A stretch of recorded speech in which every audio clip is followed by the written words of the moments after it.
Do you ever want to sit down and listen to music, but you just need to be doing something with your hands? You could play with some object around you, but it bores you quickly. You could head onto the internet, but the amount of reading you need to do ends up keeping you from comprehending the song or the reading material.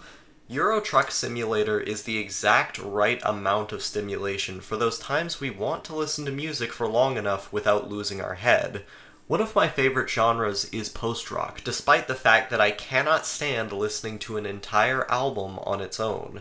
This is where a game like Euro Truck comes in. You see, there are few objectives within this game. You buy your truck with your budget of $100,000, you find a job delivering cargo, and once that main objective is completed, the only thing you can do is do it again until you've upgraded your current truck or replaced it with another.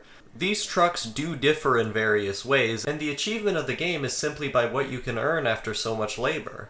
This may not make much sense as a video game when this could easily be done in real life, but really, how many of you NEETs are actually going to get the proper license to drive a truck and then be adept enough at European languages to drive all over Europe? Yeah, that's what I thought.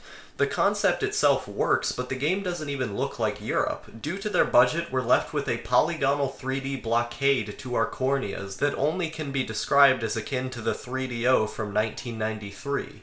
In spite of those obvious technical limitations, Euro Truck Simulator is able to capture enough of the atmosphere of Europe within our imaginations through clever road design while also capturing a pleasant enough aesthetic with its plain colors and lo-fi textures. That juxtaposition brings us back to another time in gaming while taking advantage of the greater amount of space we're able to display on screen with modern technology. We get the aesthetic along with the sheer size of Europe.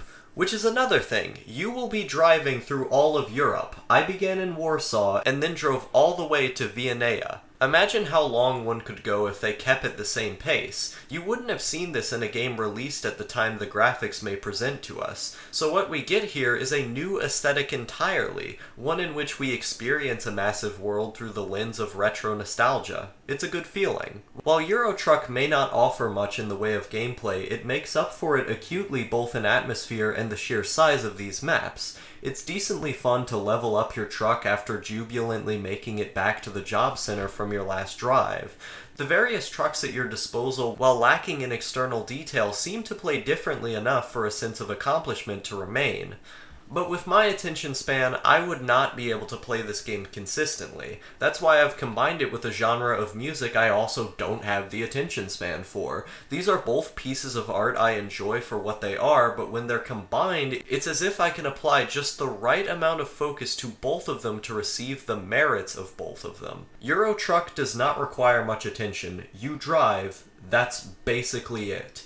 Post-rock doesn't require much attention either. You simply let the bellowing guitars entrap you. There aren't lyrics to interpret, or if there are, they're so esoteric that I wouldn't even find much interest in reading over them.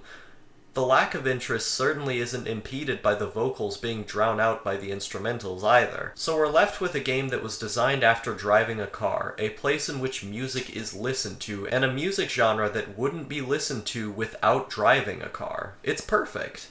But Outlaw, couldn't you just drive a real car to listen to this music? The answer to that is no, because real cars require fierce concentration when you're as anxious as I am. Fake cars, however, relish in having no consequences and being commanded by 4 keys, so I can enjoy the aesthetic of driving to a place while not focusing on it too heavily, and I can enjoy the aesthetic of this music while not focusing on it too heavily. The combination of music and game creates a sense of balance. I am focusing on both just enough to get the emotions they are trying to convey, but that balance could easily be broken if enough stimulation was added to the scenario. Euro Truck Simulator is not a perfect video game, but that's not what it needs to be. It does a job, and it does it well. I have yet to touch the myriad of other games in the series, but it seems as their budget grew in light of their success, they went away from the jagged polygonal style we see here.